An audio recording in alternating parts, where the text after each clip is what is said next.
Dodgers and Rockies about to play game one of this weekend series. But for now, it's time to go on the field. Brought to you by BioFreeze with Alana Rizzo. All right, Joe, thanks very much. The Dodgers making another roster move before the game today. Actually, Josh Sborz, who was just making his big league debut yesterday, has been placed on the IL with lower back tightness. And Matt Beatty, who was originally optioned back to Oklahoma City, well, he is back here now and back here at the big league level starting today as well, guys. All right, Alana, and so the bench is back to full strength as far as numbers. There are 4 available for Dave Roberts off of the bench tonight as they get ready to open this series behind Walker Buehler. And Walker will have his hands full with this Rockies lineup tonight. Number 1 in baseball in many offensive categories. It's got Charlie Blackmon, the hottest hitter in baseball, at the top of it. And then David Dahl hitting second, starting in left field. Nolan Arenado's the third baseman hitting third, and I promise I'm going to give you words to go along with these words in a moment. Daniel Murphy's hitting cleanup. Ryan McMahon, the second baseman, out of the 5 spot. And center fielder to be Ian Desmond hitting 6th. Shortstop Brendan Rodgers out of the 7 spot. Tony Walters does the catching and hits 8th. And German Marquez pitches and bats 9th. Walker Buehler, last 3 starts. That's the month of June. He's given up 1 run in 23 innings. He's been striking out a lot of guys, walking very few. He does have a challenge in front of him tonight, but the thing that has really done well for him lately is getting people to chase at his high fastball. But that's a combination of being able to get the curveball over, the slider over, and the cutter over, and then getting ahead and getting the high fastball chase. Look for him to use that here against the Rockies. So good lineup today, but it was a good lineup that he saw his last time, and he took a no-hitter into the 6th against the Cubs and finished that game off. 7 shutout innings, just 2 hits against him. The Dodgers 6-2 on this homestand and a Major League best 51-25 overall. Off we go with Blackmon taking a strike, 0-1. The Rockies coming off a 3-game sweep of the Diamondbacks. They've won 7 of 10. And since started the season 3-12, they're 37-22. That's second in the league behind just the Dodgers.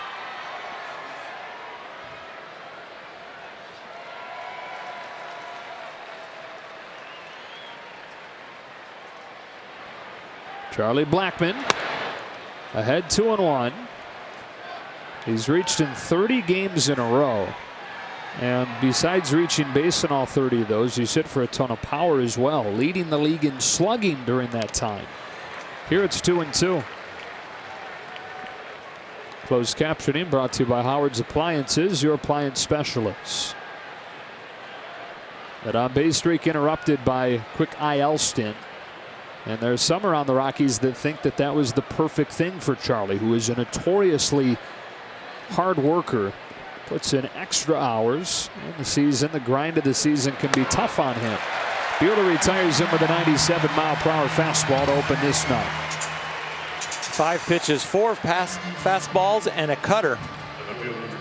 Walker Buehler will throw the fewest amount of off-speed pitches of any starter in the National League.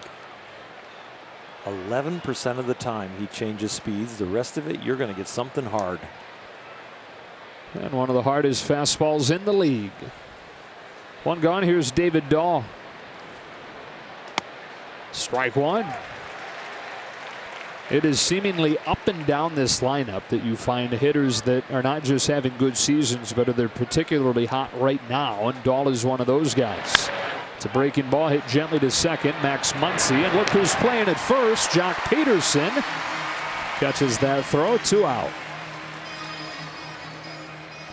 Rest of the defense looks like this with Peterson in left field, Verdugo in center, Bellinger in right.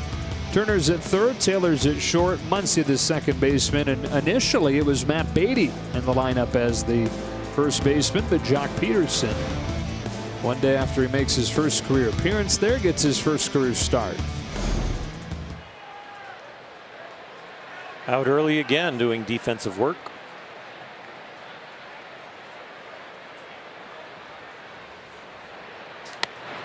That is ball 1 on Arenado. Nolan Arenado having another fantastic season. 6th in the league in average. 2nd in RBIs. Fouls this one back, and it's 1-1. Guy is a machine.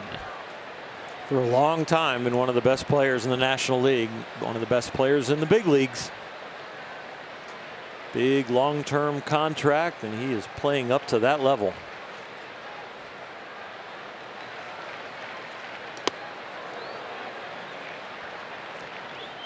Yeah, the long-term deal that he signed was a surprise for many who thought that he would reach free agency, but prior to reaching it, 7-year, $260 million extension. Lifted to left, but not deep.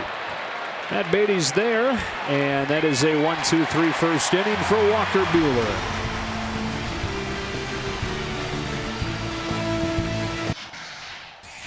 MLB at Home is presented by Wendy's. Grab your breakfast fave and get another for just $1 in the morning at Wendy's.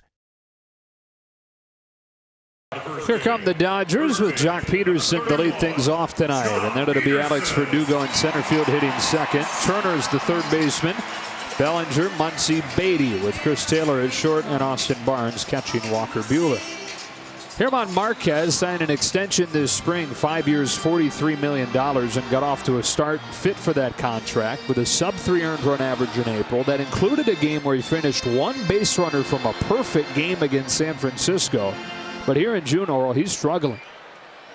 He really is. He's struggling with the slider. He's struggling with the long ball. Going to get it out on his first pitch tonight as Peterson pops up to Arenado. He has an odd contrast to what's going on. He's given up 19 earned runs in his last 3 starts, but he also has 20 strikeouts. So it's either kind of all or nothing. He's either getting you out with a strikeout or he's giving up a bomb or a bunch of hits. He'll face Verdugo. Marquez, 24 years old, out of Venezuela, who was top 5 in Rookie of the Year voting in 2017, and then set Colorado's single-season strikeout record last year. It's especially good down the stretch, and so that's why they chose him to start game 163. Did not go well for him. 4 runs over 4 2/3. He was tagged with a loss. Behind Verdugo, 2-0.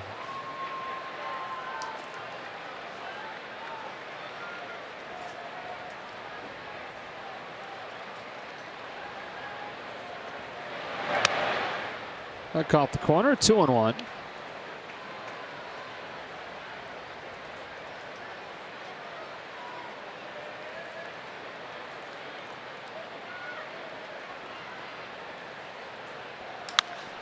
Punch to left, base hit down the line.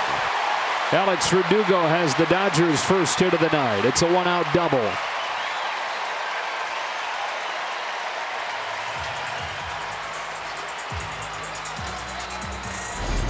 What a sweet swing away from his pattern of where he hits the ball. There could have been a third baseman there, but he normally hits it a little farther around to the right. That ball was hit so hard he could have beat the shift with it. So the Dodger offense trying to pick up where it left off against San Francisco, scoring 9 runs in 3 games in a row. And here's Turner. Had a big hand in that, going 3 for 5 last night.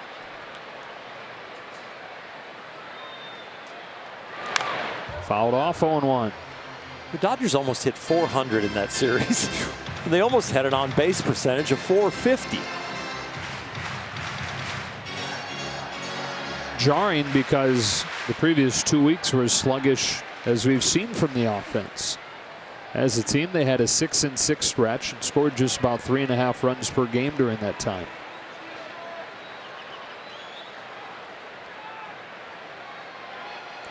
Marquez to Turner, and Justin flips one to shallow right. Charlie Blackmon.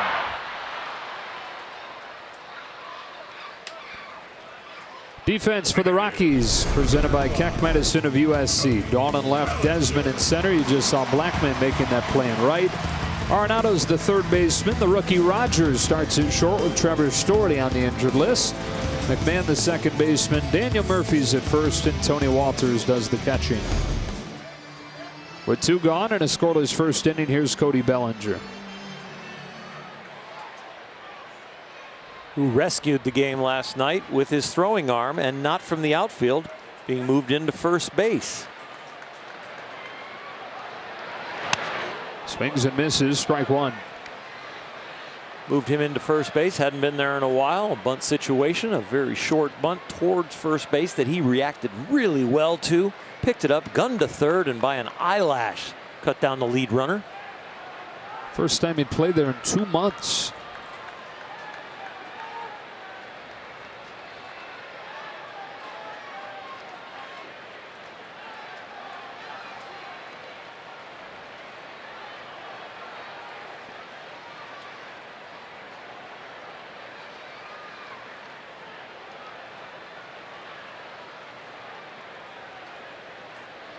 Wherever you play, Cody, it's got a gold glove caliber defender. The arm. Right now he's a silver slugger that they can't figure out what to throw. That doesn't sound good. That doesn't sound good. Do we have to? Do we have to throw something to him? Wow. Here's that play we were talking about last night. I mean, the instincts to be able to make this play at a position that he's not played 2 months. It's incredible. The bunt was shown. He broke, and he broke instantly without the anticipation, and then the route, and then the guts to throw at the third with a very strong arm. It was an exceptional play, a game changer. Giants were really upset in the postgame talking about that play. Ball and a strike on Bellinger. Bruce Bochy as upset as he's been all season, it sounds like, postgame. Buster Posey was outspoken about he said, lack of accountability and the process with replay.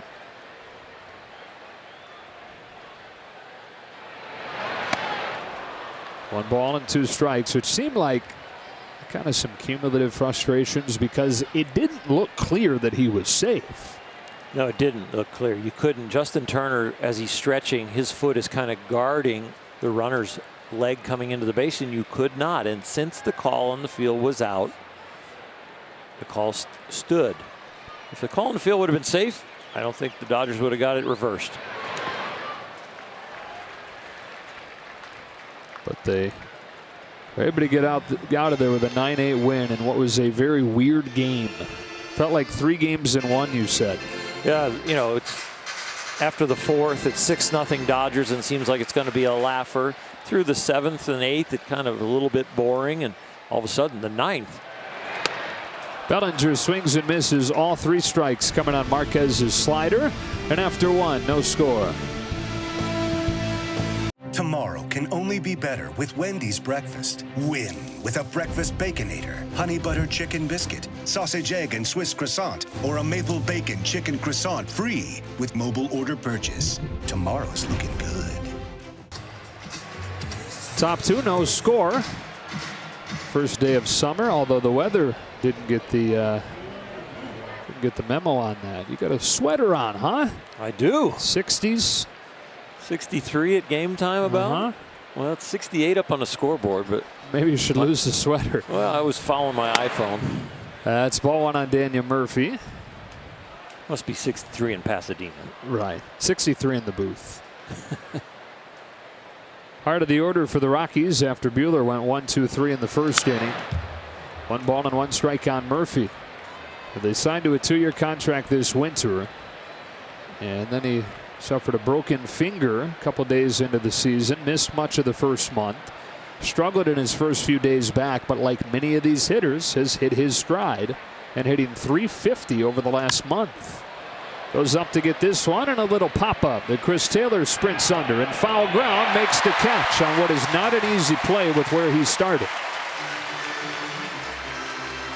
Ranging to his right. Usually with a shortstop, you're thinking about a ground ball in the hole, but he's ranging to his far right into foul territory to catch his pop-up.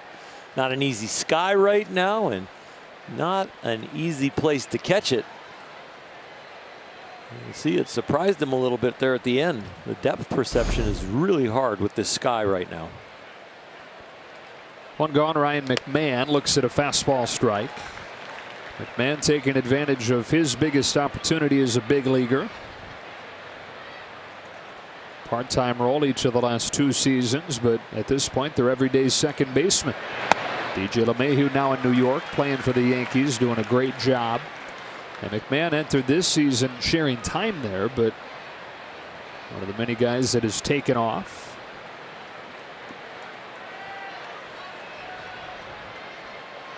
On an 0-2 from Walker Buehler. He's late on a fastball at 98. Walker's got it all working again so far tonight. He's got it all working, but it's predominantly heaters. And wow, the first inning he was very economical. Only 11 pitches, got an out with 3 different pitches, the fastball, the slider, and the curveball. But right here, Powder River. When the fastball looks like that, you don't need anything else. Maybe the second time around the order. This is everybody's first blush at that fastball, so why trick him? Desmond with the bases empty and 2 gone. Takes high, ball 1. I know you talk about anytime you could do that, you loved to just use your fastball at least once through the order and then start to sprinkle everything else in. Start pitching when the opposing lineup forces you to. But until they've proven they can hit number 1, whether it's because of great movement or great velocity. And right now, it's great velocity and 2 sides of the plate. And then elevating when he wants to.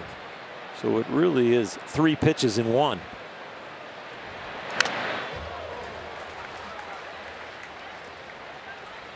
This is a different fastball than we saw at the beginning of the year. This is a different fastball almost every start this year, as he continues to move into the progression of getting into this season. This one is farther down the hill, and it's got more life at the end. He's closer to the hitter, and he's accurate with it.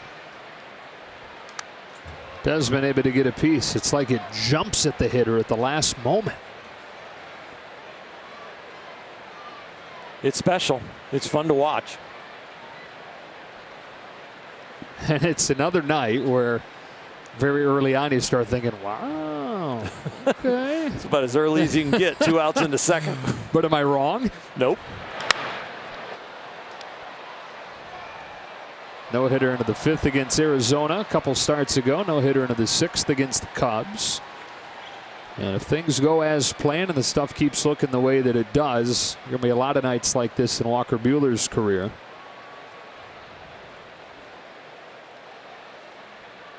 I think that any night could be the night.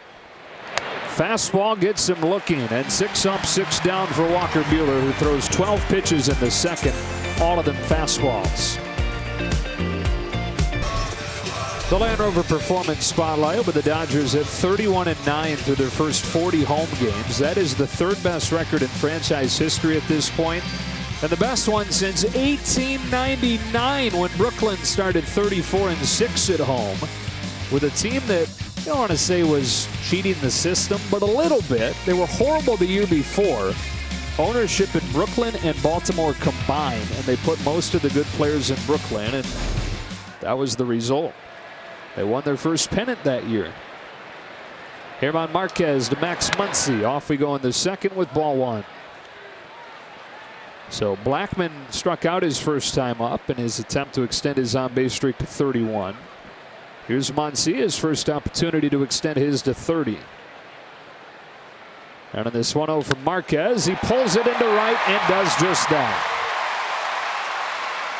Like clockwork, Max Muncy, leadoff base hit. Blackmon with a 10-game hitting streak. Muncy now with a 9-game hitting streak. Of course, yes, reaching base. He slugs, he hits homers, he gets on base. Pretty much the complete offensive player.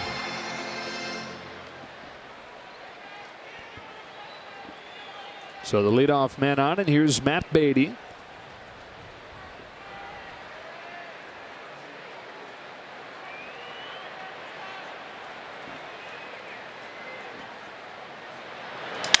Crack bat up the middle. That is caught by Rogers, who then throws it by the first baseman Murphy. And the Dodgers going to catch a break here. They're going to say Muncy will get second. That ball got out of play. Came back in a hurry, but I think it either went into the dugout and hit off the wall and came back on the field to play. Max was hung out to dry. Oh, as he gets out of the way, his left arm nicks the ball, and that ends up out of play and moving it up. It's like a defenseman in front of the goalie, right? Just a little deflection to get it by him.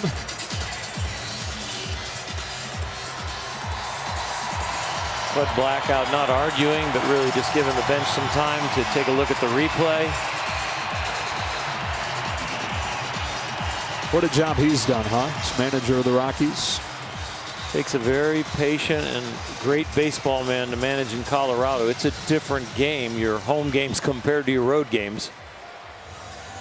It's in his 3rd season. He's taken them to back-to-back postseason trips after they had an 8-year drought. Of course, last year, 91 and 72, losing game 163, then winning the wild card game against the Cubs. And losing in the division series 3-0 to Milwaukee. So Muncy at 3rd with 1 gone, and up comes Chris Taylor. Swings away at the first pitch and lofts it towards the right field corner. Charlie Blackmon to make the catch, but that is plenty deep enough to bring home Max Muncy, and they promptly take advantage of the 2-base throwing error.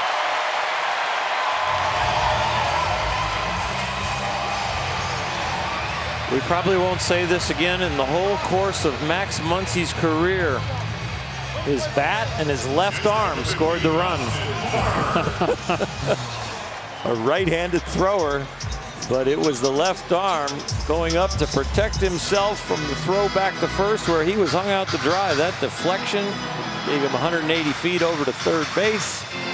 Sac fly scores.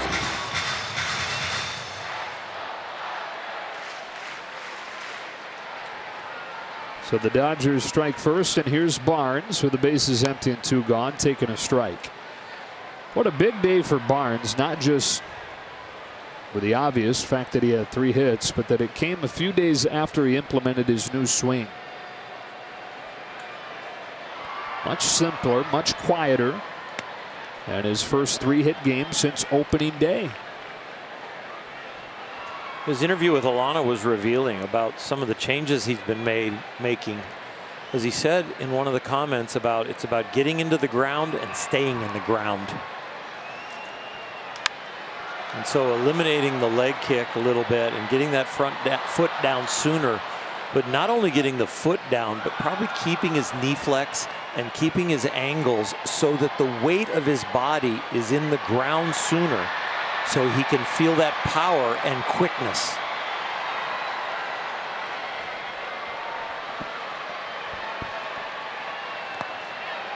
Tries to check his swing but can't. Marquez gets him to go, and that's going to do it for the Dodgers here in the 2nd.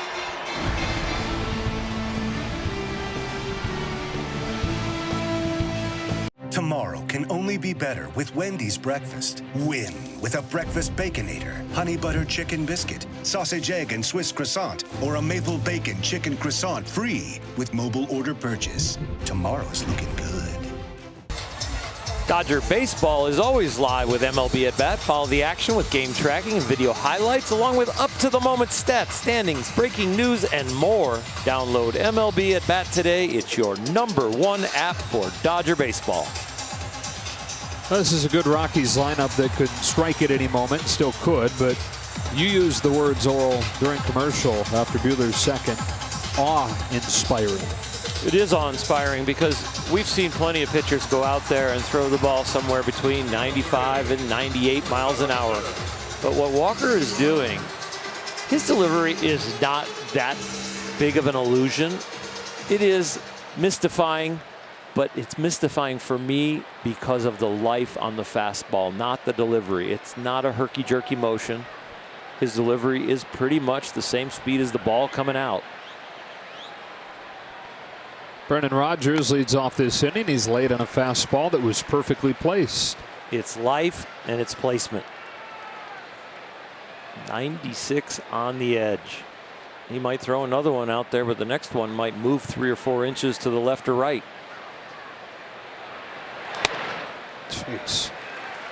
That's a really good miss. He was trying to go inner half. He missed all the way across the plate, but right on the edge at 96.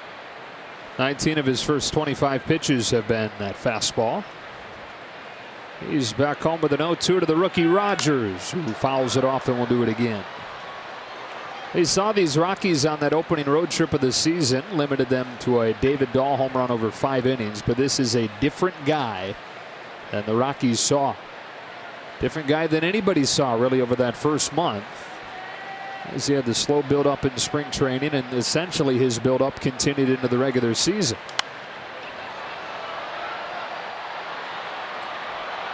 When you break it down at this point into 2 seasons for him, if you break it down first 7 starts versus last 7 starts, he had an ERA around 5 over the first half of this season. His ERA in his second half to this point, 1.57. An 0-2 pitch again is a breaking ball that's a little bit high, ball 1. And those first 7 look like no way he makes the All-Star team, but combined with the next 7, this start included 3 more until they probably pick the staff. He's right in the equation, if not on the team. Just give me 3 solid starts like you've been throwing the last 7. He'll be joining Ryu and possibly Kershaw there.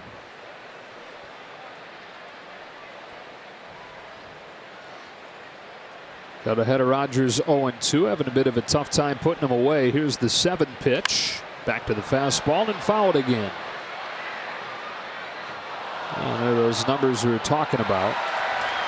And beneath those numbers, dive a little bit deeper, it is a startlingly good strikeout to walk ratio. I mean, for a guy who has overpowering stuff, to pound the zone with it the way that he is has been remarkable. Goes to the slider there to get Rogers for the first out of the 3rd, and already his 4th K. Morongo slow-mo cam going to slow this slider down. Still trying to hit it in slow motion would be hard. What I love about this outing, yes, the ego of the fastball, but he knows he's got the cutter and he knows he's got the slider, and he's still trying to bring the curveball along.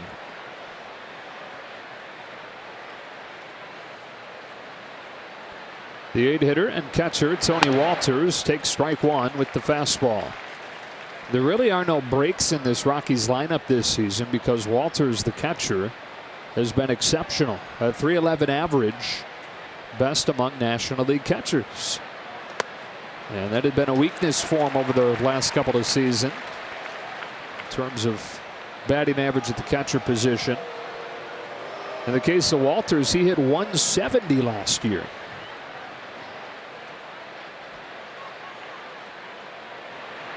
Oh, 2. Wow. I guess it sounded low. Might want to get his ears checked then. That was like the perfect low fastball. No borderline left or right. So why doesn't he just do that? That's the curveball that will make nights really special. When he can go from 98 to 81 with that break. That's video game stuff. And that's 4 consecutive Ks for Buehler.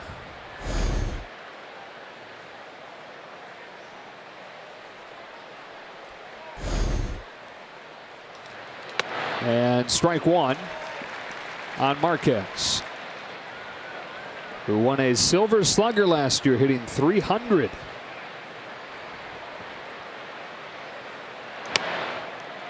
Generous outside corner there, maybe making up for the missed low call, and it's 0-2. Nice frame job by Austin Barnes. He's perfect once through the order, and I mean perfect. 6 Ks for Walker Buehler through 3 innings, and it's 1-0. 1-0 Dodgers, bottom of the 3rd inning. Time now for the T-Mobile connection to the game, and these 2 teams have been on fire since April 14th. In fact, if you look at the record since that time, These two teams in the National League, 1-2 as far as records and winning percentage are concerned, guys. It'd be really interesting to see how much closer this NL West would be had the Rockies not started the season 3-12. Of course, the Los Angeles Dodgers sweeping this club back in early April in Denver. The Rockies have won a lot of their games since April 14th, and the Dodgers just don't seem to lose. All right, Alania, that 3-12 record for the Rockies out of the gates. That was the worst record in baseball 2.5 weeks into the season. The Bud Black's team digging its way out of that while they still trail the division by 10. If the season ended today, they would be in the wild card game. 9-1-2 for the Dodgers in the third. That's ball one on Walker Buehler. After 16, the Dodgers were 8-8. They didn't have a hole to dig out of, but they weren't as hot as they are since then. 43-17 since that point.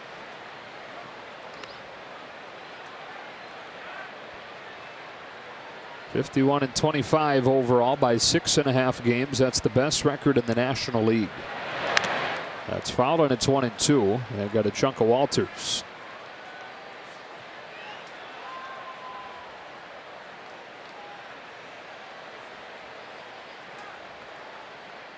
You can trade stories with Nolan Arenado. He's got a bad left toe. One gone here in the third as Marquez gets his third K. Jock Peterson. Back to the top for Jock Peterson. Popped up first pitch that he saw today, and is 3 of his last 38, although 2 of those 3 hits have left the yard, including his pinch hit 2-run home run last night. Another offensive explosion for the Dodgers. So they give up 8 runs in that game. Second most runs they've allowed all season, and they win. Living right. Ball one.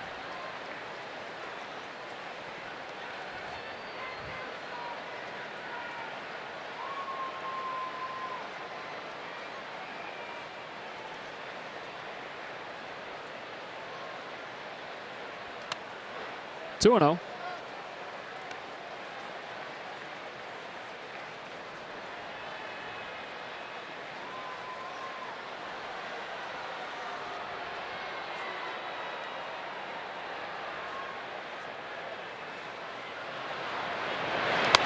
That fades away, and it's 3-0. You know, as the Rockies made that run to the wild card game last year into the division series, their young starting pitching staff was such a big part of that story.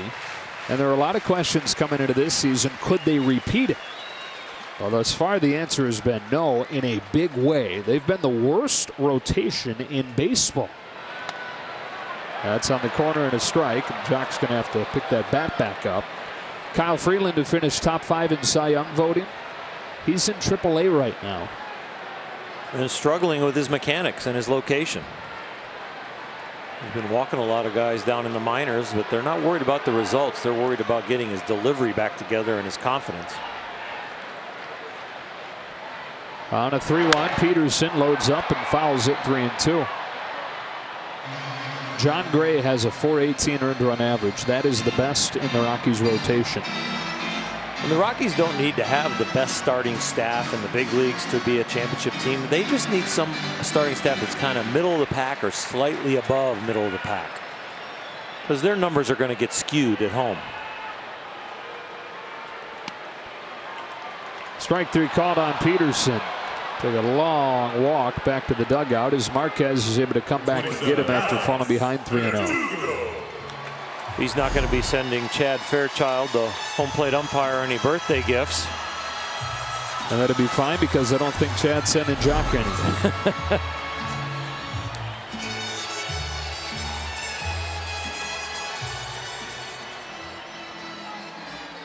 Here's Verdugo as one of the 2 hits in this game.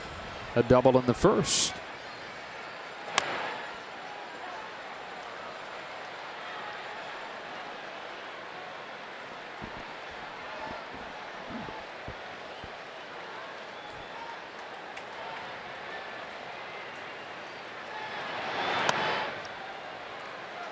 1-1 on Verdugo.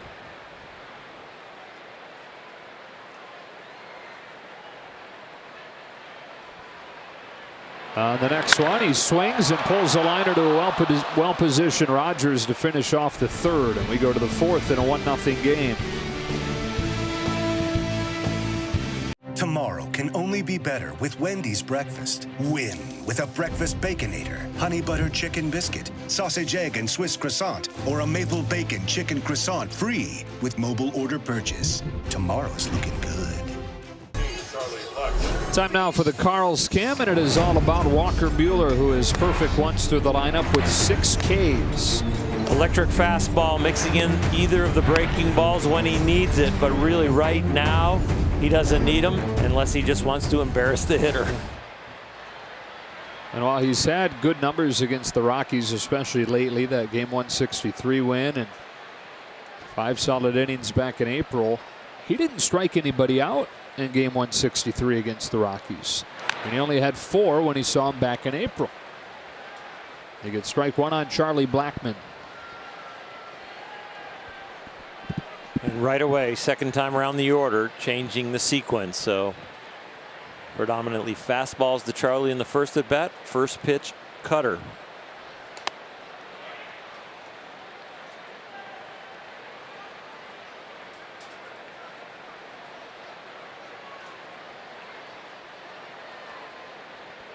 On a 1-1 pitch, Blackmon swings and pops it up on the infield.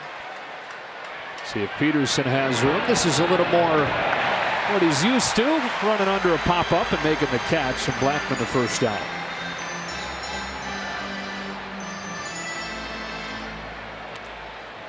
Number 26, David Dahl. Walker Buehler contributing to Max Muncy catching Charlie Blackmon as far as the game's reach streak. Once he's already got his in his back pocket, Blackman's still looking for it. David Dahl hacks the first one foul.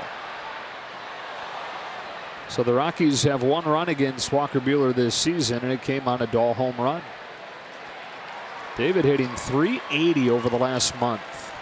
Finally healthy and having that breakout season they thought was coming. The 25-year-old in his 3rd year leaves that one up, and it's 1-1.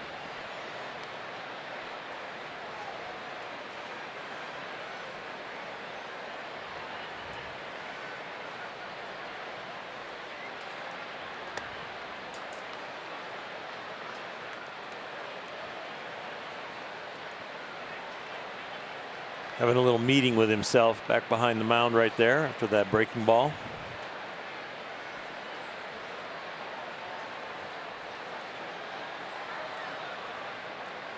Roxon fires 2-1 and a check swing and a high fastball. It's 3-1.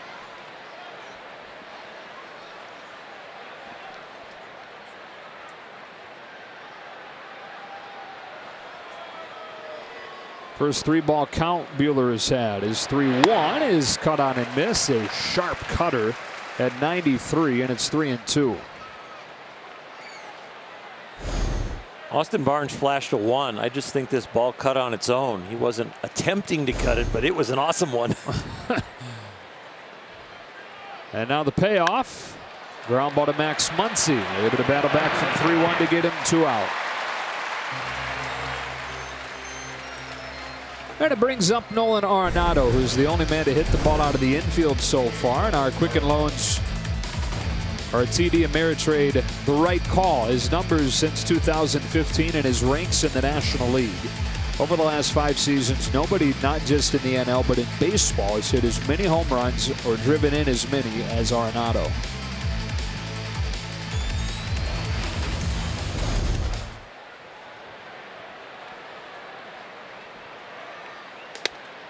Leaves that one up, ball 1.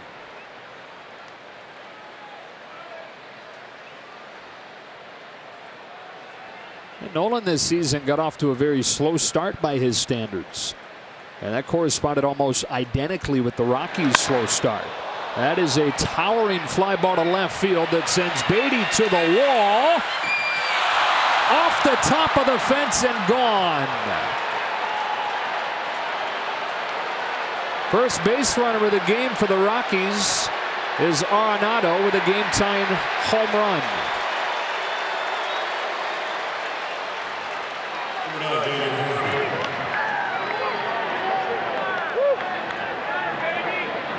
Hanging breaking ball that he picks on, and when it left the bat, you're just hoping he didn't hit it hard enough, because at this trajectory it looks like it should be a pop-up. Beatty fading back, runs out of room, and when it hits the top of the fence, glove getting stuck on the padding, but I'm not sure he would have reached it anyway. It's really a little thicker wall out there and tough to reach over. 19th of the season for Arenado, and we're tied at 1. Daniel Murphy hits this one to Muncy, able to get it on a short hop, throws him out, inning over. Rockies get their first run of the night, and a home run from Arenado to the bottom of the 4th, locked at 1. Tied at 1, bottom of the 4th, and Justin Turner to lead things off against German Marquez. Off-speed pitch for strike 1. Turner fly to right his first time, and is 2 for 15 lifetime against Marquez.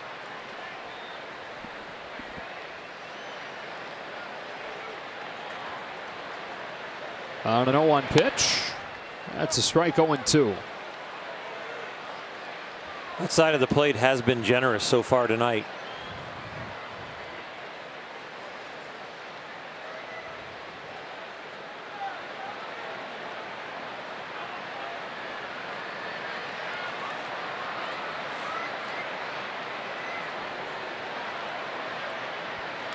He goes right back there. It's bounced up the middle. McMahon with a nice play. Turner's the first out. Number 35, Cody Bellinger. So now Turner 2 of 16 against Marquez. Here's Bellinger, who is 2 of 18 against Marquez lifetime. Cody didn't see a fastball on his first at bat. 3 sliders that he swung and missed at. 2 curveballs that he took for balls. Let's see if the sequence changes at all this at bat.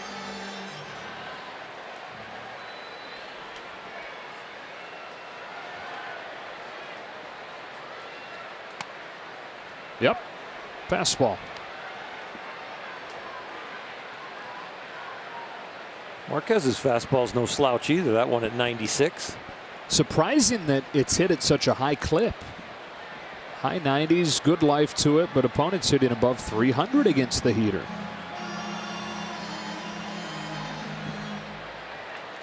I think his stuff plays up on the road and a little bit down at home. You know, you don't get the same effect from the spin as far as on the curveball, the slider, and maybe the life on the fastball.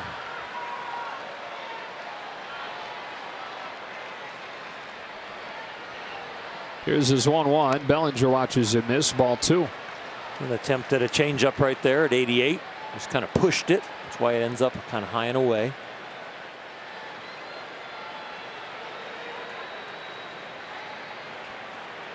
Two balls, 1 strike. Bellinger lofts it foul, and it's 2-2.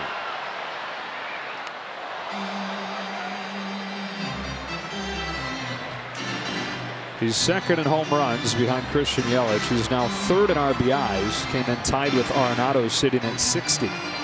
So Josh Bell, Arenado, and Bellinger, top 3 in the league in runs driven in. Bug delay.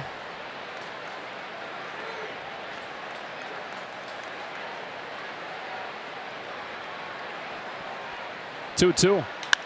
Crack to center field. Desmond back on it. Cody Bellinger, number 25.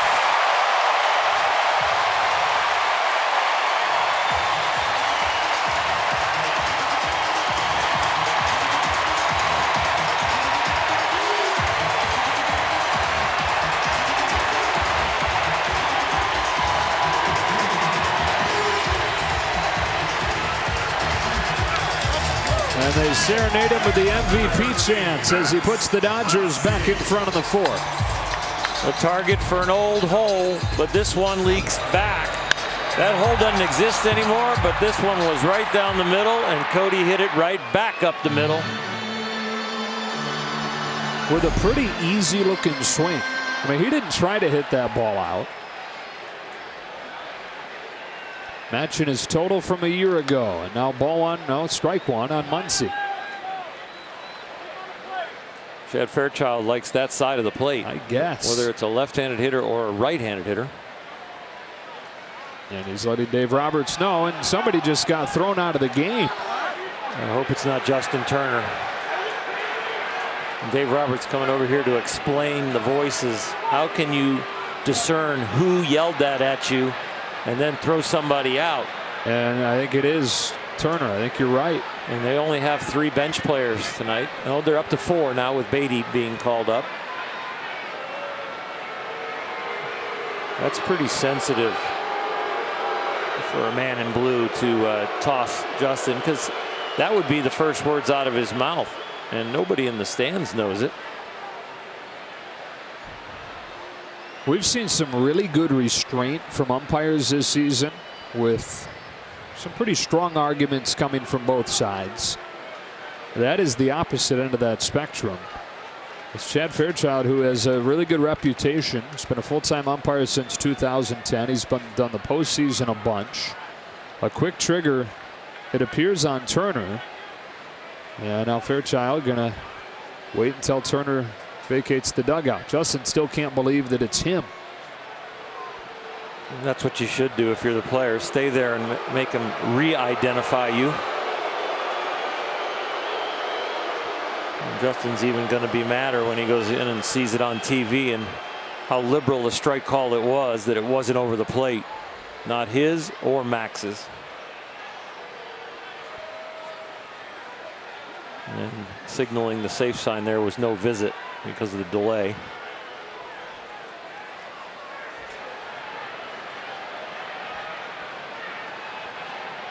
Well, the bench for Dave Roberts tonight: Hernandez, Freese, Garlick, and Martin. Marquez to Muncy with an 0-1. That's foul, and it's 0-2. So Justin Turner ejected from this game in the 4th inning. With the Dodgers up 2-1 on Cody Bellinger's 25th long ball.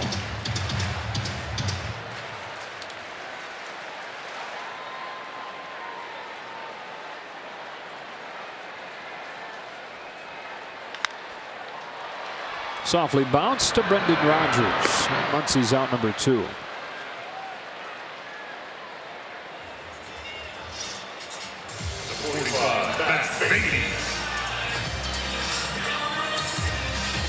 It's a shock to see Justin get kicked out, and it's even a bigger shock to see how quickly it was. That was a very sensitive hook. We can't hear from up here, of course, what was said.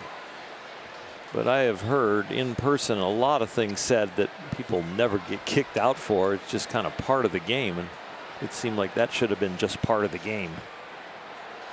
Here's Beatty with the bases empty, taking a ball, and Alana had a pretty good perspective of that exchange. Alana? Guys, I'm sitting down here in my normal camera well position right next to where Justin Turner, Robert Van Scoyoc, and Brant Brown are always standing, and Justin Turner didn't say anything out of the ordinary to what I could hear or tell, to have such a quick trigger from Fairchild on that call. Justin Turner continued to say, "What are you going to write in your report? That I waved at you?" And just a pretty quick trigger. But again, I can hear everything that was being said, and it didn't seem like he said much to me to warrant that ejection. All right, Alana. Beatty hits it hard and will pierce the shift with a 2-out hit. Making sure that Blackmon hurries it in. He'll hang on with a single. And just looking back at that moment between Turner and Fairchild. Justin waving. Look on Bellinger's face, said, huh? Who'd you? And again, like you mentioned, how can you pick out a voice, not even looking over there? There's a good chance he heard something that warranted an ejection, but that it didn't come from Justin Turner. I've been down there in the dugout, watched guys get tossed that didn't say a thing. Yeah, but it's kind of the last guy the umpire was mad at that gets picked at. Taylor lifts the first one down the line to right. That'll become a souvenir. Tommy Lasorda's voice was very distinctive, and the umpires knew when he was yelling, but pretty much everybody else on the team at the time when I was on the bench, you really can't discern whose voice it is.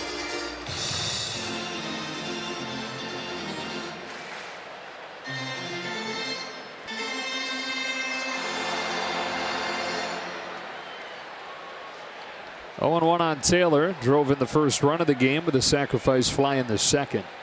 His 8th run batted in his last 5. Behind here 0-2. I've talked to umpires, and a lot of times in my day what would happen is they would antagonize the manager to come out, Tommy. And they would say to him, look, I'm throwing somebody out. I heard a voice. The guy's gone. Do you want to go? Wow. Because I'm not going to. One of your players or somebody's got to go. So instead of me picking somebody out, do you want to go? And Tommy would go, yeah. And then Tommy would start arguing, put the show on, and the guy would throw him out.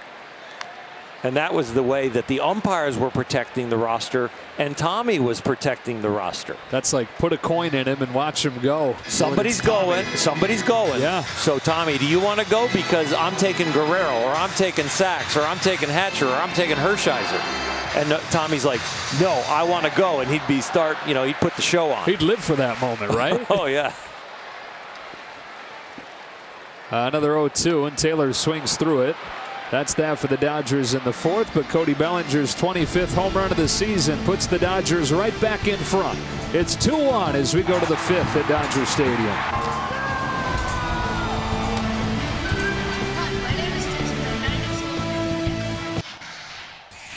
MLB at Home is presented by Wendy's. Grab your breakfast fave and get another for just $1 in the morning at Wendy's.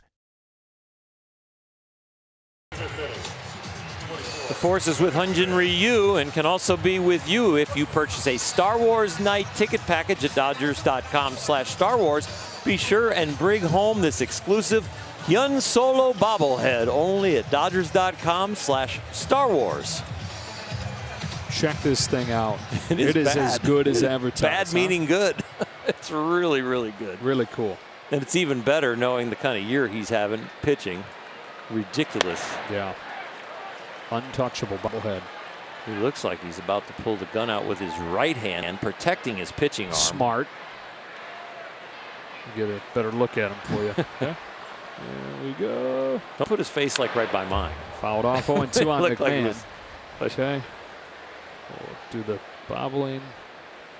You're getting in the getting in the way. You get the idea. You should come get one. It's cool. First day of summer, got my sweater on camera. 0-2 pitch. He went around, and strike 3 of Ryan McMahon to open the 5th. And for Walker Buehler, it's his 7th. Some housekeeping to do with the ejection for Turner. The change defensively is for Max Muncy to move over to 3rd. And Kike Hernandez comes into the game at 2nd.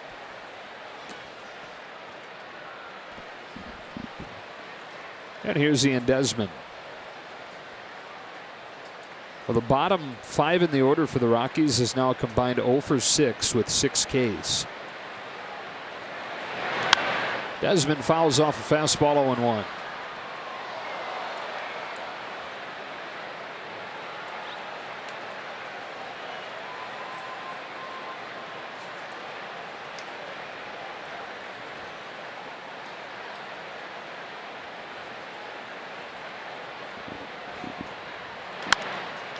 Punch to second. Peterson, awkward play, was headed towards the ball, and obviously one of his first innings in the big leagues at first base. Threw on the brake, saw that Kike was going to get there, and then got back to the bag in time to beat Desmond. Wandering away, but having enough to get back there. Ended up being like a pitcher covering first as he ran the route back to the bag. Which for him may be just as comfortable as acting like a first baseman covering first. You know, as a base runner, you check your outfielders. You check to see how can I go first to 3rd, where the outfielders is a blooper going to fall in if it goes to this position. Same thing as an infielder. You've got to check your corresponding players to see how much you can range and who needs to catch the ball. That's a big deal right there for Jock to learn that kind of stuff. Let's get the reps in now while we're double digits ahead in the National League West. Buehler to Rogers with a 1-0 and an awkward swing and a miss, 1-1. You know, the thing that Jock Peterson has going for him is that he is an exceptional athlete. This guy was a star high school football player as a wide receiver, in addition to obviously being one of the best baseball players in California. It's 1-2 with a fastball to the corner. And so as far as raw material, he's got it to be able to make a move like that and at least be passable. 2-2 on Rogers.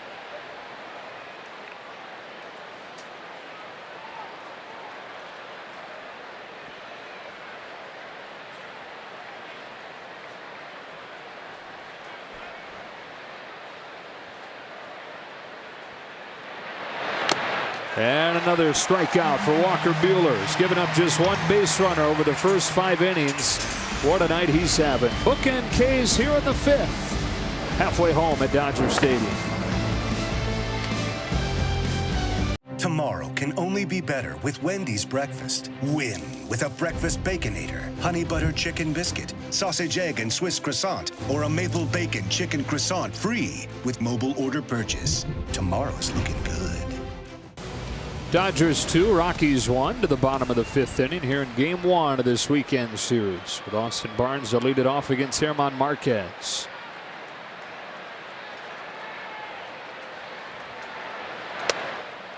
Slider for strike 1.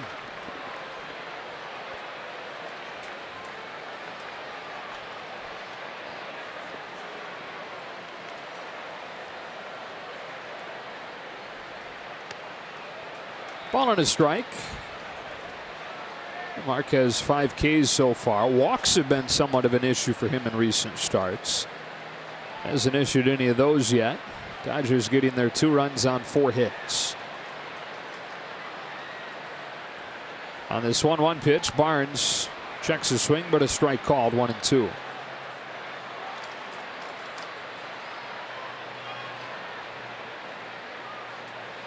Marquez in a slump and trying to come out of it. That slump could be brought on by his home ballpark. Of his last 5 starts, 4 have been at home and the other one was at Wrigley. So he's been in some offensive ballparks, and just like the Rockies' offensive numbers are skewed towards a lot more power and a lot higher averages at home, that can affect a pitcher too and get on a spiraling down effect compared to a spiraling up effect that the offense can get on. 1 gone in the 5th. Here's Buehler. Yeah, and there is ball 1. It's got to be so hard for a young pitcher yet to establish himself to break into the majors as a Rocky. The mental side of that. It's one of the biggest jumps in the big leagues. You know, you'd say the easier, softer landing would be for a young offensive player to become a Rocky and move from AAA to the big leagues or AA to the big leagues. But to jump from a minor league pitcher with the Rockies to a big league pitcher for the Rockies is quite a jump. It almost feels like you're probably going up a level and a half. But they have to get guys through their system to pan out, because it's almost impossible to sign free agent starters there.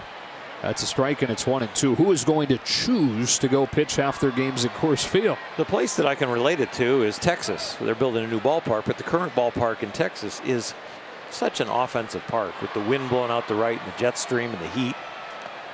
And I'll tell you, I was a pitching coach there for 3 years, and a little over 3 years, and finding pitchers that not only had stuff but the character to put up with that environment was key. It's another component to finding pitchers that can succeed in that environment.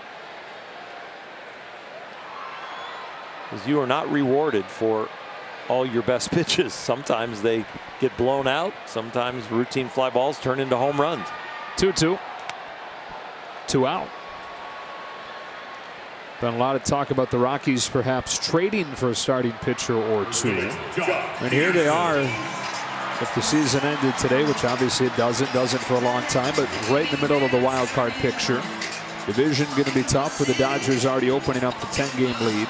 But if they really want to fight for a wild card spot, the rotation is going to have to be a lot better. They've been by far the worst in baseball so far. But do they make a trade to bolster that rotation? It's one thing to say you can stay in front of the Padres, the Giants, and the Diamondbacks and don't worry about the Dodgers. It's another thing to be on top of the rest of the National League to get one of those wild card spots. When the East and the Central come into the equation, you might need to go shopping. Peterson, 0-for-2 today.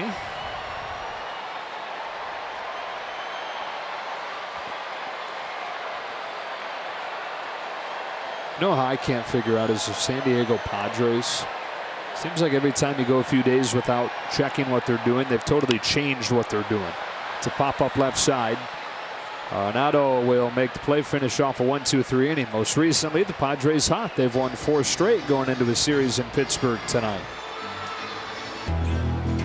Tonight on an all-new Backstage Dodgers, follow Kenta Maeda through his day-before-start routine as he prepares to take the mound. Plus, take a look back at Maeda's return home to Japan for the MLB All-Star Series. Don't miss Backstage Dodgers, presented by Cadillac, tonight after the postgame on Sportsnet LA. On to Cody Bellinger's solo shot. Dodgers with a 2-1 lead here in the 6th inning. Walker Buehler has given up just 1 base runner, but happened to be an Arenado home run. Tony Walters leads off this inning and takes a strike.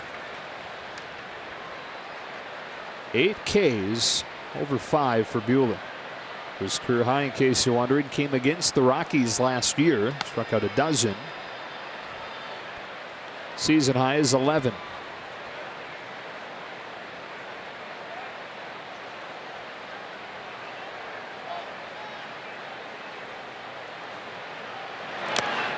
One and two. And again, this is a lineup that, since getting things right following the 3-12 start, has averaged 6.5 runs per game. Is hitting about 300 as a team. And Buehler's going right through him like a warm knife through butter on that inside corner, which has been a strike most of the night from Chad Fairchild. Not kind to him there, 2-2. Muncie's ball was a little farther in than that one, and that one didn't get a call strike. That one doesn't need a called strike. He gets a swing and a miss from Walters. 9 Ks for Buehler. He's locked in one side of the plate or the other, and if the curveball gets locked in, like I said earlier, it is almost impossible to hit this young man.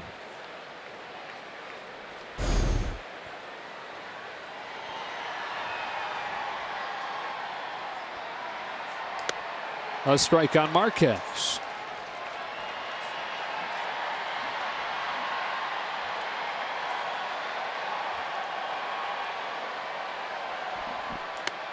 Sheesh.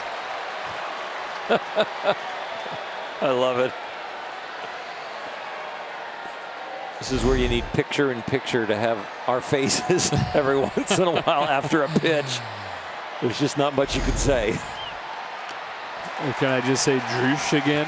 10 Ks for Walker Buehler as he sits down Marquez. And the bottom 5 in the order for the Rockies tonight, 0 for 10 with 9 Ks.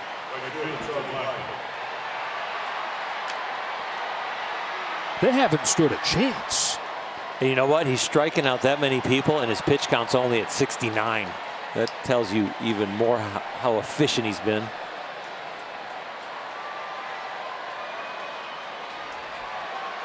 Third time through the lineup now. Here's Blackmon. Still trying to extend that 30-game on-base streak, which for the moment is tied with Max Muncy for the longest in the league.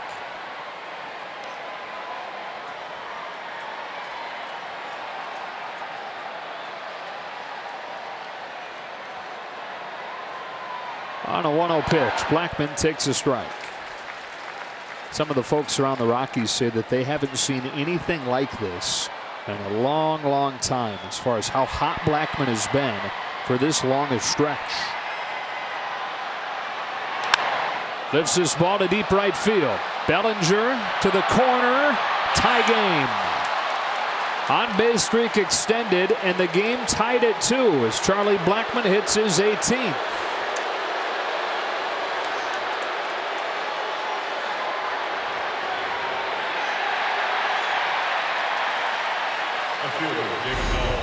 Arenado hit it on a curveball. Blackmon hits it on a fastball. Both hit it at a very high trajectory to one of the shallowest parts of the ballpark. Blackmon right down the line here in right field. Arenado to left field. Long, high, arcing fly balls. 2 hits, 2 home runs. And a 2-2 game. Buehler to Dahl with a 1-0 pitch. It's a breaking ball foul, and it's 1-1.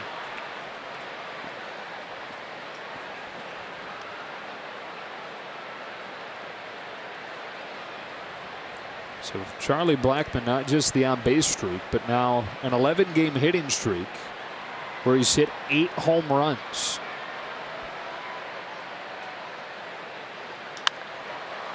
Dahl to left.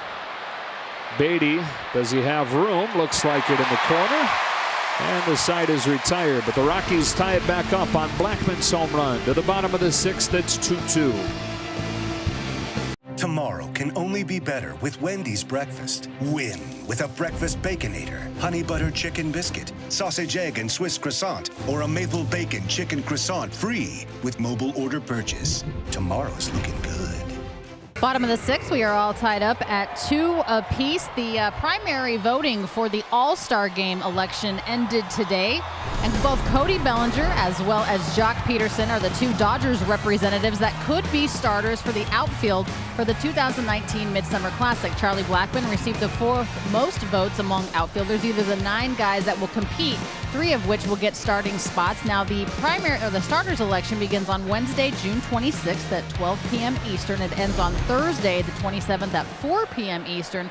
So Dodgers fans, you can go and vote to see if Jock Peterson or Cody Bellinger could be one of the 3 starting positions in the outfield. All right, Alana, first year, of course, of that voting format. Bottom 6 tied at 2. 2, 3, and 4 for the Dodgers, and ball 1 on Alex Verdugo.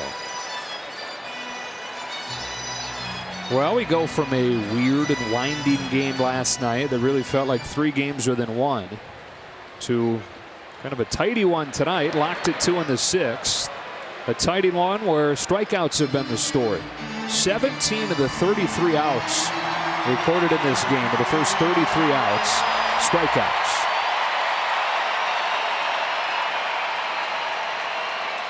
Verdugo in the driver's seat here. 2-1.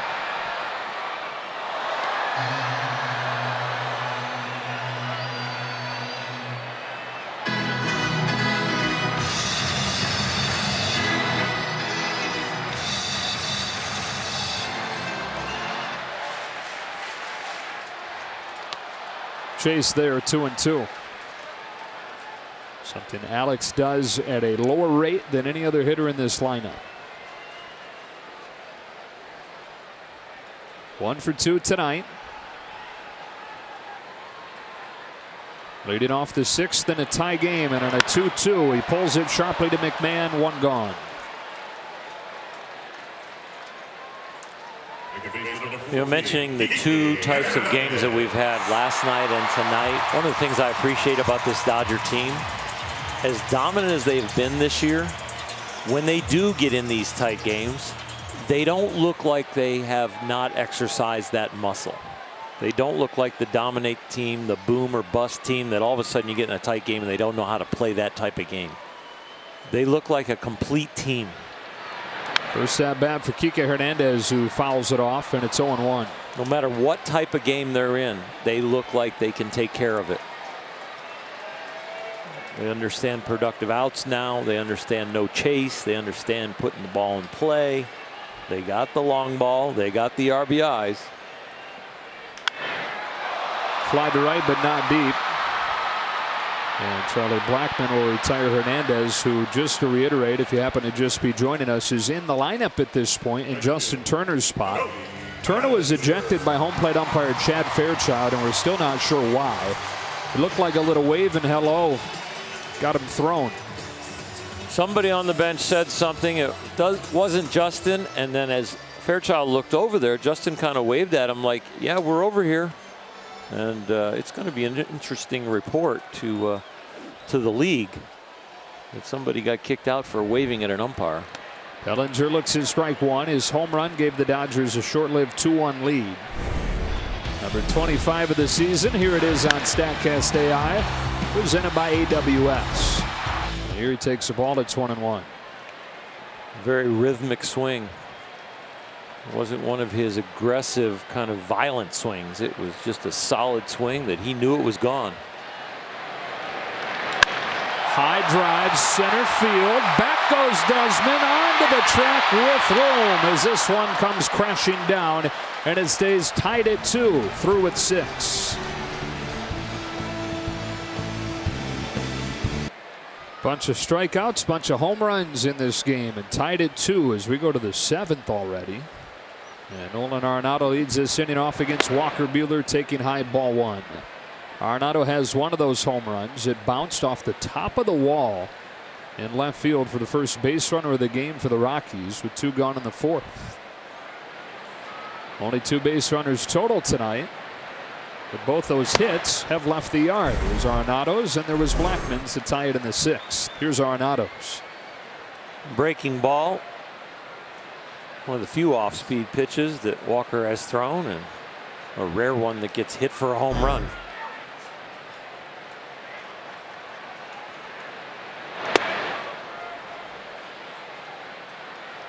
Two and 1.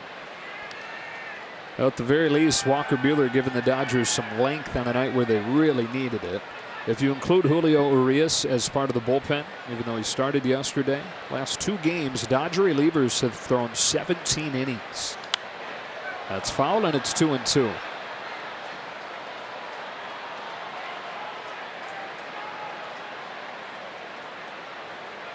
Walker knew coming into this game that they needed length. And when you know that as a starting pitcher, the best way is not to conserve energy. The way to get deep into a game is to get quick outs and be aggressive. He gets Arenado and has matched his season high with 11 Ks. You go easing into an outing where they need 7 or 8 innings out of you for sure, saving energy for the late innings. You might not ever see them if you're saving stuff. So you've got to be even more aggressive than normal and get it done quickly to get that length. Do you have to learn that the hard way? Do most guys have to experience that the hard way? I did. Yeah. 1 out, tie game in the 7th. Daniel Murphy, first pitch breaking ball just misses, 1-0. The other place you learn it is in the really hot games. You know, you're pitching in that 95 to 100 degree heat back east with the humidity, and you're like, oh, I better walk slow today. I better do this. I better slow everything down, save my energy. Go about your business as normal as you can, but when you get on that mound, do things quickly, get your team out of the heat, and attack the strike zone. Be as aggressive as possible.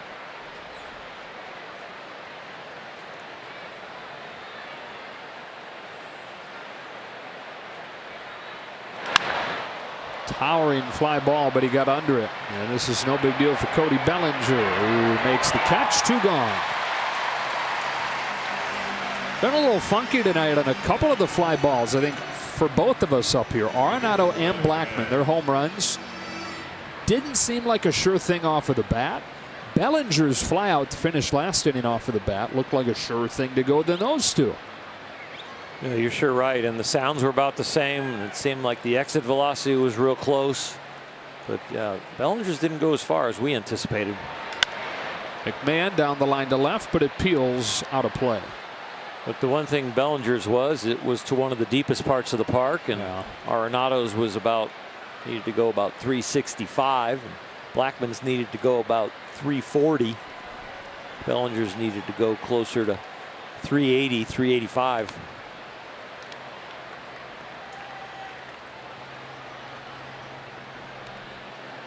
One and one on McMahon. Has struck out both of his at-bats tonight and is 0 of 11 lifetime against Buehler.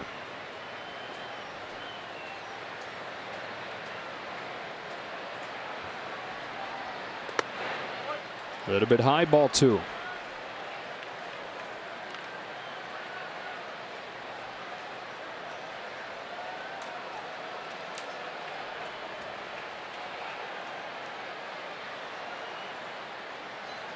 On a 2-1 pitch, McMahon swings through it. 2 balls and 2 strikes.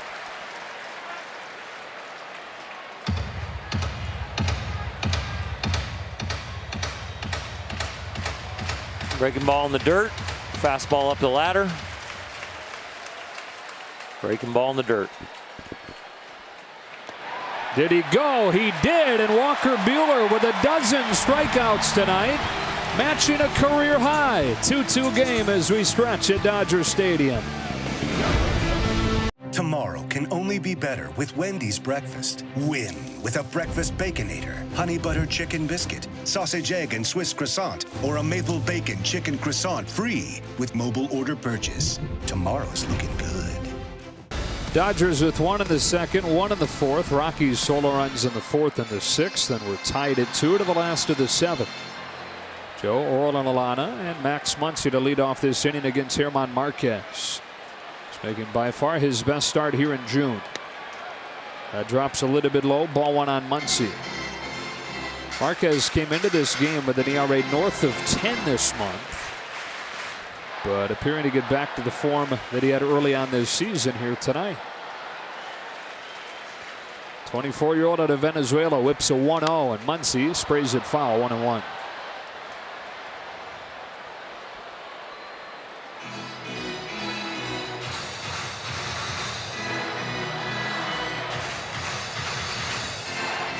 He's had a very good spray pattern tonight. The slider has been sharp. He hadn't really hung many pitches, and the curveball and the slider need to be his most effective pitches. Right there, the curveball.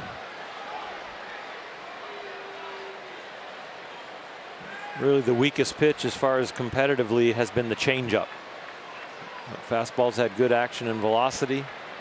Hasn't been many mistakes with it.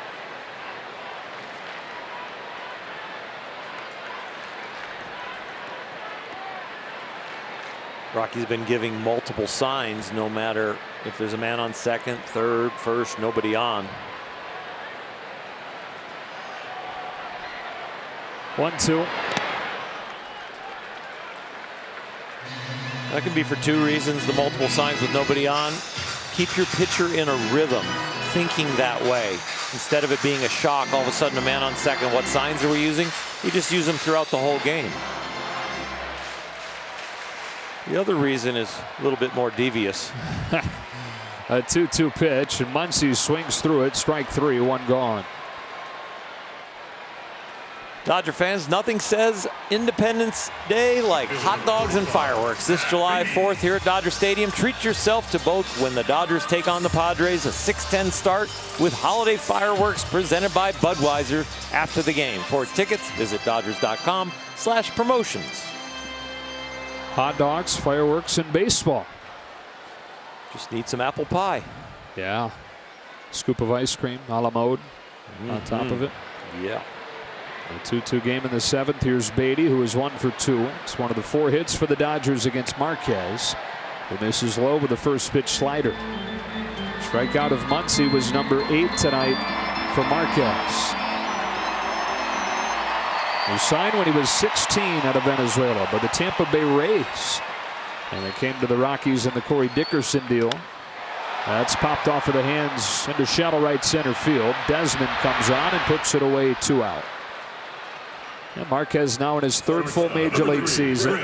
Mentioned it off of the top, but signing a long-term contract this spring with $43 million that has him wrapped up for the next 5 seasons. So it kind of goes back to that idea we're talking about. They have to get guys, as far as pitchers, that come up through the system that they can control. And in the case of Marquez, they're doing all they can to keep him around as long as possible. It's really hard for a free agent pitcher in his prime to want to sign with the Colorado Rockies. Here's Taylor.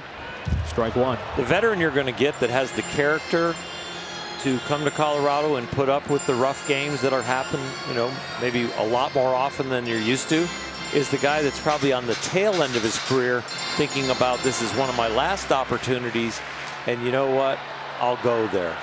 It'll kind of be like, all right, I guess I got to go there now. But to get somebody in his prime, you're right, they're going to have to draft them, develop them, and bring them up on their own, and have a nice crop of 4 to 6 of them come over a year to 2-year period. Off the end of the bat, Marquez has it, and he's retired 10 straight through his 7 in Dodger Stadium. The Dodgers and Rockies tied at 2. Fans get a safe, affordable ride. Tonight's top tier plays are brought to you by Walker Buehler and Arco. And Walker Buehler has been on his game. Lighten it up to both sides of the plate with that electric fastball. The breaking ball and the slider have been on. He's got 19 swings and misses. The fastball, most of them. The slider, some of them. And the curveball has been a put-away pitch, too. It's been a joy to watch him. Just those two little blemishes. Long fly balls that barely cleared the fence. He's in a 2-2 tie, but he has done an outstanding job. And in the month of June, he's given up a total of 3 runs, all off solo homers. Ian Desmond leads off the 8th for the Rockies and takes ball 1. In the month of June, opponents are 12 for 100 against Walker. His strikeout to walk ratio is 38-1. His 1-0 pitch. Grounded gently to third. Max Muncy charges and gloves and throws Desmond out.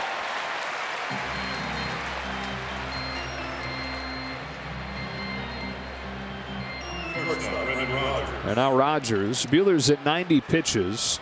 Season high is 102. His spot due up second in the bottom of the 8th. He has protected the bullpen tonight. Now he's going to need his offense to protect the bullpen.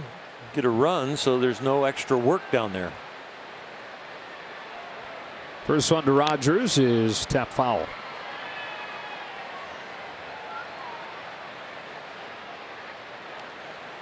Back on May 15th, Kenta Maeda struck out 12 Padres. That's the high water mark for the season for the Dodgers. Buehler now tying it, but one more strikeout and it will be his mark. Quickly ahead 0-2. I'll take the over on 12. Yeah, I will too. Well, that's no fun. I'm not going to go against you on that. I'm going to go against him. I'll just give you 12. You already got 12. Here's an 0-2. Got him swinging. A new career high for Walker Buehler. 13 Ks against the top offense in the National League. Not with the fastball, but with the slider. But you take it any way you can. And you know what? When you're going around the batting order a few times, you've got to have multiple ways to get him out. And Walker Buehler sure does have that. 2 up, 2 down, 8th inning. On the 13th strikeout of the night for Walker Buehler. Now he delivers to the 8-hitter Tony Walters and begins him with a fastball strike. None of the 7, 8, and 9 hitters have put the ball in play. Jeez.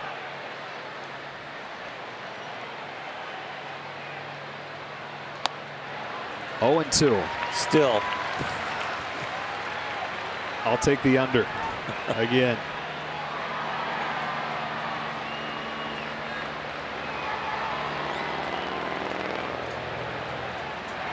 What a night it's been.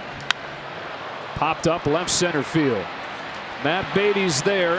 Walker Buehler, a new career high 13 Ks. He goes 8 innings at least tonight. Can the offense get it going for him? Tied at 2. MLB at Home is presented by Wendy's. Grab your breakfast fave and get another for just $1 in the morning at Wendy's. Tied at 2 to the bottom of the 8th in time for the Nissan Dodger calendar. 3 games of the Rockies over the weekend. Tomorrow's game exclusively on Fox. Big game Sunday, then it's back to the road. 3 in Arizona and 4 with these Rockies in Denver. This place is jumping. Hoping that the Dodgers can break through against German Marquez. 2-2 game as Austin Barnes takes ball 1. 8, 9, and 1 coming up, and yes, Walker Buehler is in the on-deck circle. I hope he gets a great ovation coming to the plate, maybe going back to the dugout and coming out to the mound in the 9th. Chopper to short, Candy Hop Rogers. Barnes is out number 1. Walker has put on a show tonight. He has not thrown one pitch tonight from the stretch. That's special. It is really, really close to being a perfect game at this point. Exactly. 2 pitches. A few feet. A foot on Arenado's ball and maybe, what, 6, 8 feet? On Blackman's? On Blackman's ball? A few feet from perfection. Instead, because of the relative lack of offense, because of the game Marquez is pitching, it's a much different tone than it seems like it should have with the way that he's dominated. Tied at 2, bottom of the 8th, 1-0 pitch. Trying to win it with his bat, too. Wouldn't that be something? He could do it. He's got one against St. Louis earlier this year. It remains his only hit in 2019. On a 1-1 pitch, he watches a fastball miss away, ball 2. That's the type of swing that could turn this game around for him. One more like that. That's all. 2-2.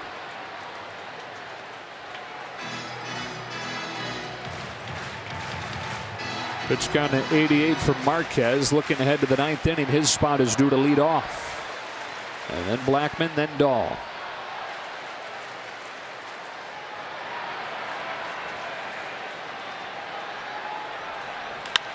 Hit sharply into center field for a base hit. This night belongs to Walker Buehler. A career-high 13 Ks and now a base hit in a tie game in the 8th.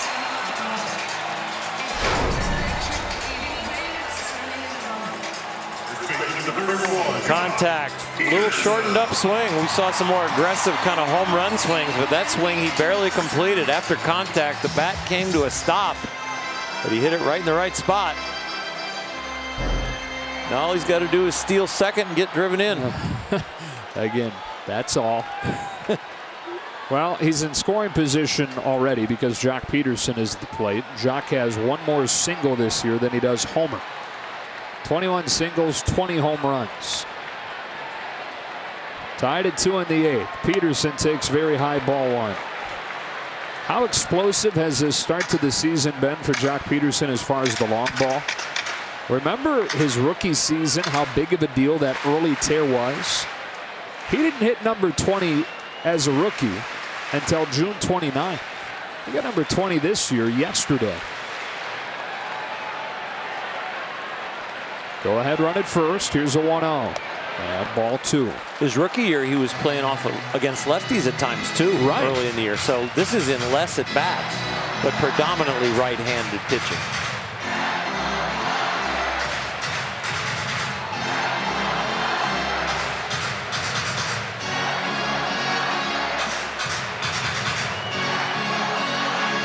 Jairo Diaz has warmed a couple of times. Here he goes again. And one of the first times tonight we've seen a 2-0 count against German Marquez. Bud Black asked for this visit to give the bullpen some time. Les Lonely Boys and Ozil Motley live July 12th. Good times. Dodgers don't want to go to the bullpen because it's been taxed lately. Rockies don't want to go to the bullpen because it's really struggled lately. 2-2 game, 8th inning. 2-0 pitch to Jock Peterson, who swings away and skies it to right. He loves those pitches that are up, but this one a little bit too far up, and Blackmon's got it, 2 gone. Center fielder, number 27. Up around his shoulders and just got under it. They look so juicy to all hitters, but especially to Jock. Buehler at first, 2 gone, and it's Verdugo. Alex 1 for 3 tonight with a first inning double.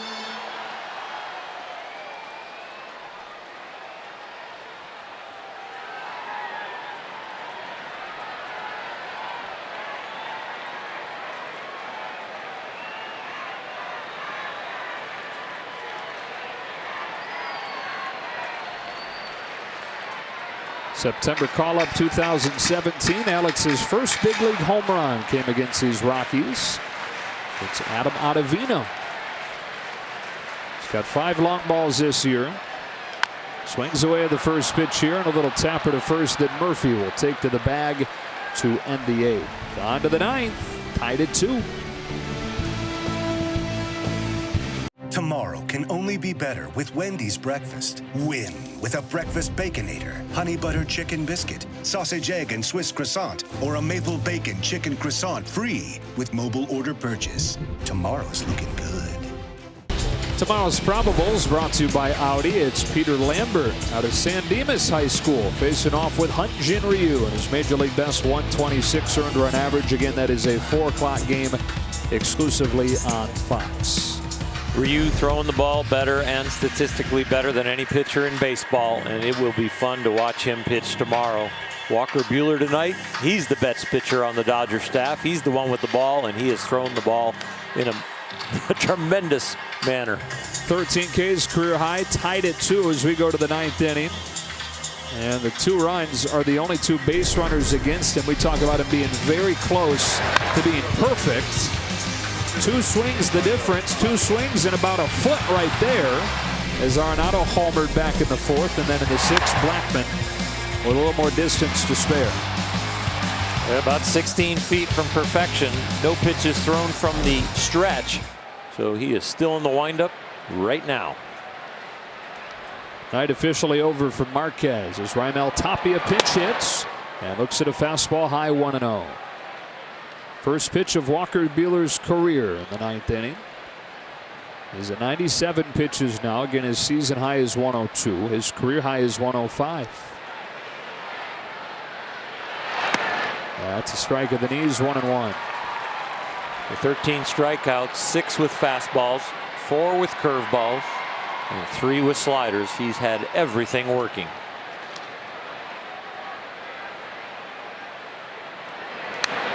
One and 2 on Tapia.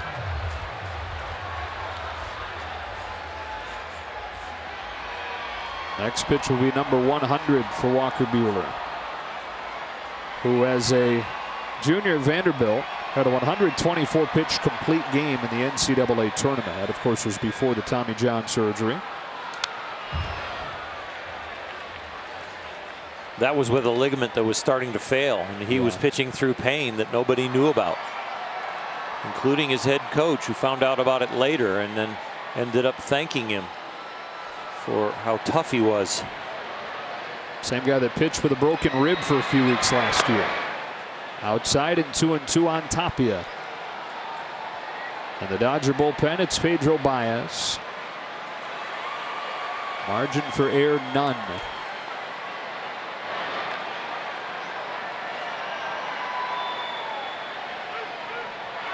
He got him with a fastball that hits 98 with his 102nd pitch tonight.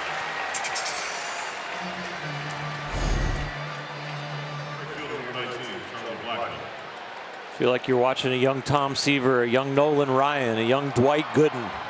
Which fireballer do you relate to? 14 Ks for Walker Buehler. And now the Rockies get their 4th look at him.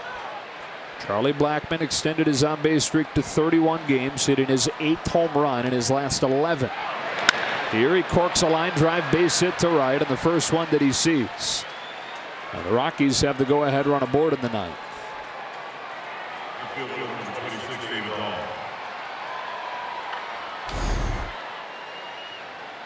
Charlie Blackmon is red hot. He's the one having quality at bats against Buehler. He's the one with the base hit and the home run.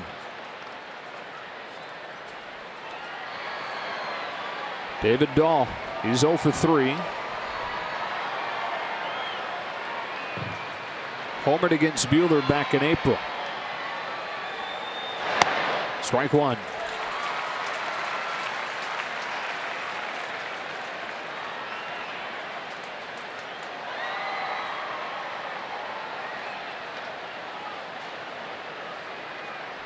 About to match career high with this next pitch, number 105. It is strike 2 on Dahl. The first one at 94 was a little backdoor cut piece. That was the fastball right there. He's not getting tired.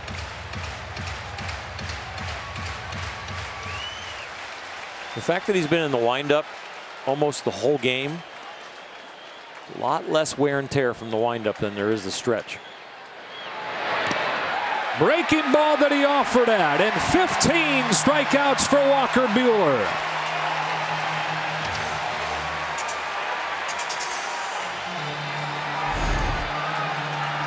Curveball. Looks like a fastball, ends up a breaking ball in the dirt, and that's a swing.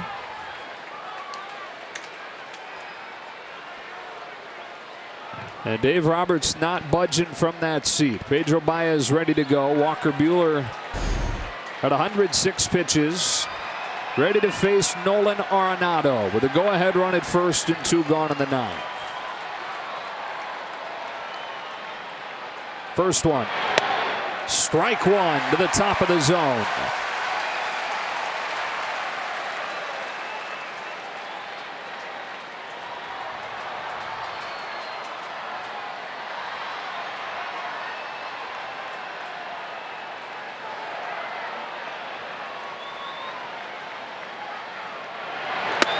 Ball 1.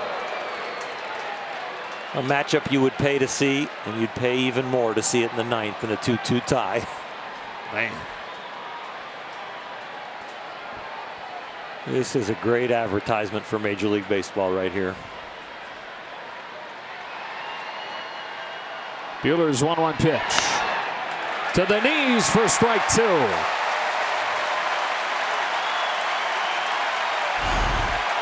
Tried to go cutter away. It ended up being a backup cutter right at the hollow of the knee for a strike.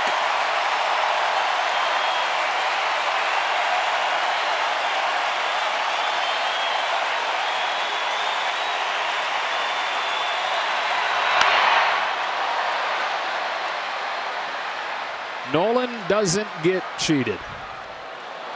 They were going up the ladder and they missed a little low, but he missed a little low too. And so it stays at a ball and 2 strikes. This is tied for the most strikeouts in a game in the National League this season. He's sitting at 15. His 1-2. He struck him out. 16 Ks from Buehler.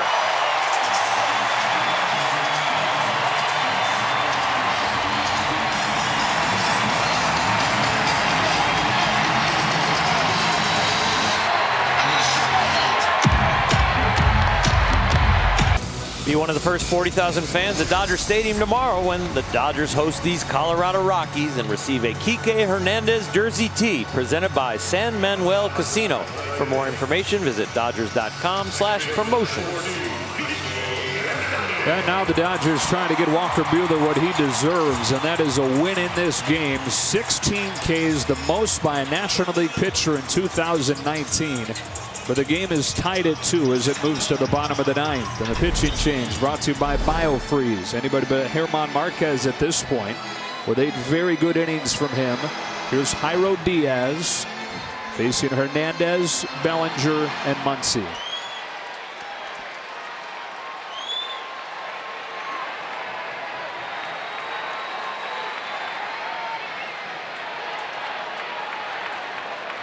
First pitch of the 9th. Big rip and a foul tip, strike 1. He's trying to end it right there.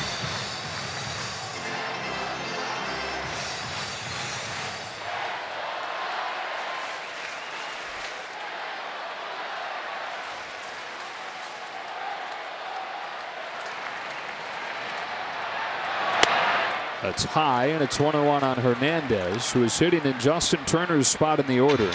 Turner ejected back in the 4th.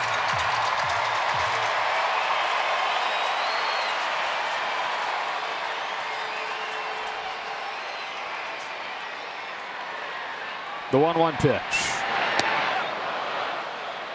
Went around 1-2.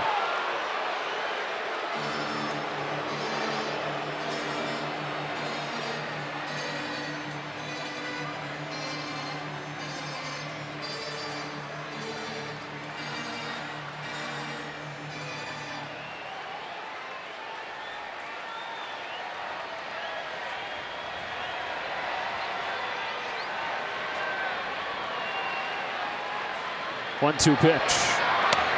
Down and away, and it's 2-2. taking a shot at him early in the count to go deep. Great idea. Now that it's 2-strike count, try and find a way to get on.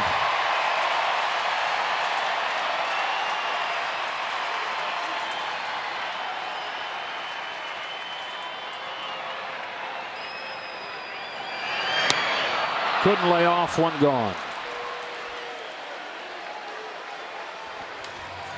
Right fielder, number 35. Really good tight slider. Tough to recognize in time to hold up. That's why the awkward swing.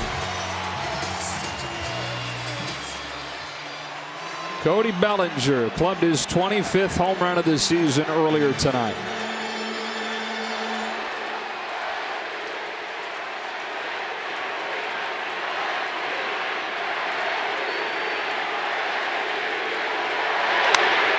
Hit sharply on a bounce to second and gloved by Mcmahon. They'll throw him out, 2 gone. And here comes Muncy.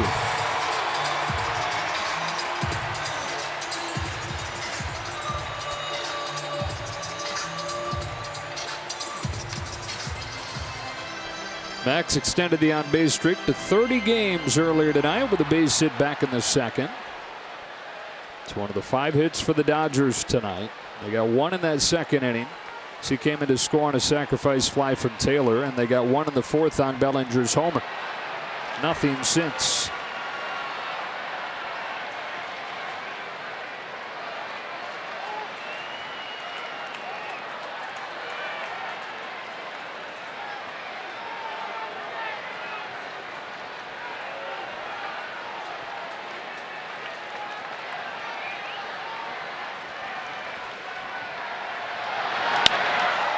Down the left field line, foul.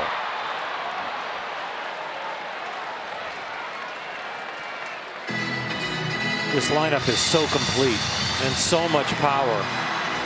And what that brings to this stadium, the anticipation with every swing that the game could be over.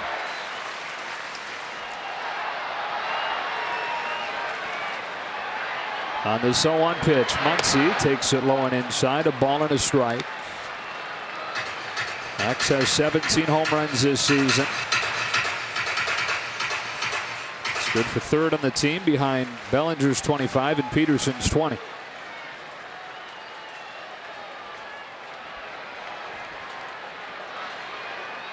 Could end it with 1 more. Takes a fastball to 98 off of the plate, ball 2.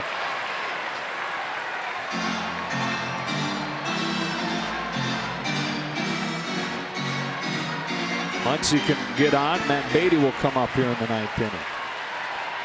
Otherwise, Murphy, McMahon, and Desmond coming up in the 10th. On a 2-1 from Jairo Diaz, Max Muncy looks at a fastball strike, and it's 2-2. Well, this is a point in the game when the anticipation of the players matches the fans. Any fly ball, everybody's eyes are going to be on it. The noise level in here is going to rise because the fans are going to anticipate a home run and something exciting. And the players are right along with them. Top stepping it there in that dugout. Ready to explode if Muncy can do something. The 2-2, and Muncy hits it foul. In there tonight, despite the ankle really hurting.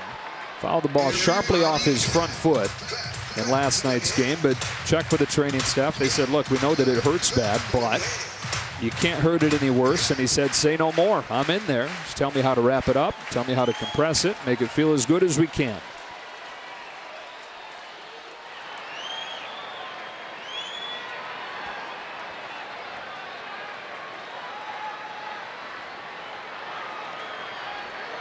So it's with that bum ankle that he tries to win the game. And he's worked the count full against Diaz.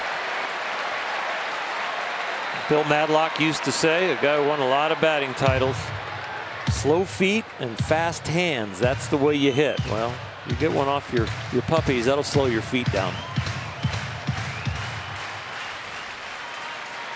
One of the best fastball hitters in the sport. As Diaz dare give him one. On 3-2. Here it comes. Outside ball 4, and the winning run reaches in the 9th inning to bring up Matt Beatty.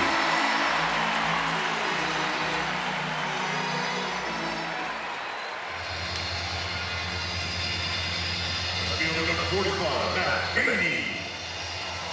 1 for 3 tonight. And just a couple days ago, Matt Beatty was technically sent to Oklahoma City, but with Josh Sborz placed on the injured list today, it just so worked out, like Dave Roberts said. Thank goodness his flight wasn't scheduled to leave until a little later today, and so they were able to get him right back. Plug right back in the lineup.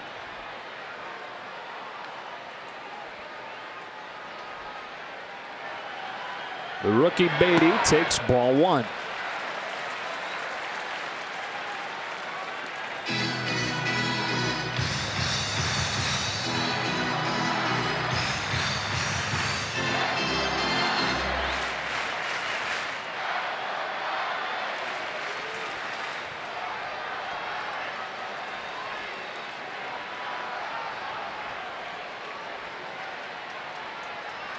The 1-0 pitch.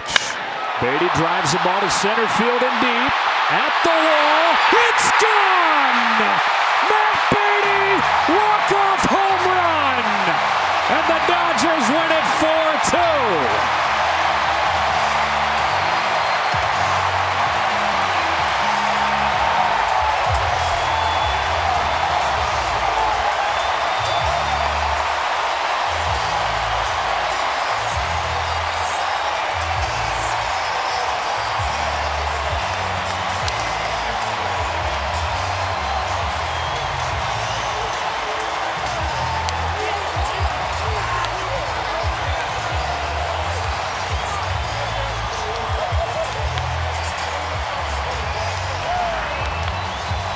Lexus play of the game. Beatty's walk-off home run. His second home run as a big leaguer.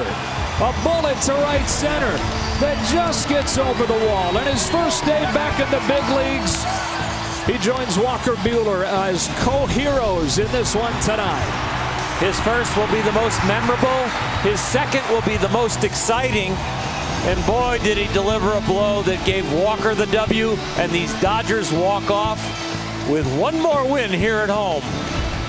They've now won 27 of their last 32 in this ballpark. They are a Major League best 52-25. And so while Beatty wins it, tonight will be remembered by Walker Buehler in 16 strikeouts, the most for a Dodger in 23 years since Hideo Nomo did it.